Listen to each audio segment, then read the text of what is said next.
A Song for Silas by Laurie Wick. Chapter 44. The chill of winter was descending on Baxter in a no-nonsense way, and Silas was thankful the roof was on his house, and his stoves in the kitchen and living room were piped in and working. He was not completely finished with the house, and had yet to stay a night in it, but the remaining jobs were small and rather fun, and Silas had found that the time spent on the house was a much-needed balm upon his wounded emotions. Luke had not worked on the house at all while Silas was absent, mostly for the sake of time, since he was called upon once again to carry the load of both men. But Luke was wise, and also held back for the simple reason that if he were building a home, he knew he would want to do the majority of the work himself. So the house awaited Silas. Even as he worked, he harbored in his heart a faint hope, as he had before, that Amy would miss him and come on the next train. But as the days turned into weeks, Silas was forced to accept the fact that she was not going to come. He continued to feel God's presence and to trust in him daily for strength, but to anyone who knew Silas well, it was obvious some of the sparkle had dimmed in his royal blue eyes. There was even a certain young woman at church, newly widowed, with 2 small children. Silas thought of offering his hand, knowing that she needed someone, and thinking in time they might even learn to love each other. But he didn't entertain the idea for long. He knew it was not what God would have him do. Thanksgiving had just passed, and Silas had found the day nearly unbearable.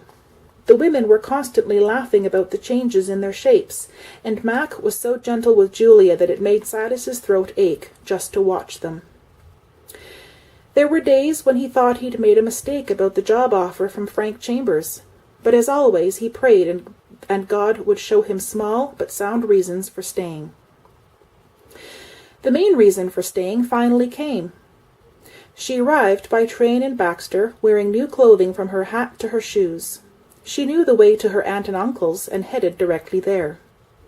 She resisted her Aunt April's attempts to persuade her to come inside and warm herself by the fire, stating simply, "Thank you, Aunt April, but I need directions to Silas's house."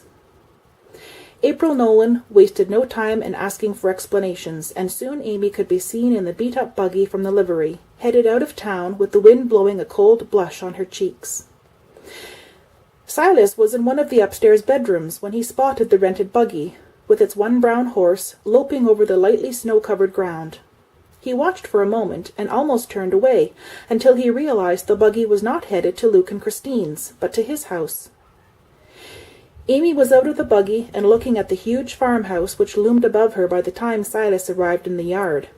He approached her with a look of wonder on his face, heedless of the small flakes of snow that fell on his shirt, his coat forgotten inside the house by the front door.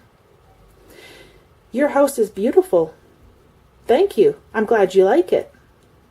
Silence fell with the snow. "How's your dad?" "He's fine. He said to tell you hello." "Good." The silence was longer this time. Silas looked at the woman before him, the blue of her hat a perfect frame for her lovely face and hair. He'd forgotten how breathless he became whenever she was near.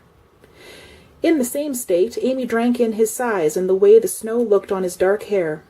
Her breath made smoky little puffs in the air, and she thought she would cry if he didn't hold her soon. Finally, he spoke.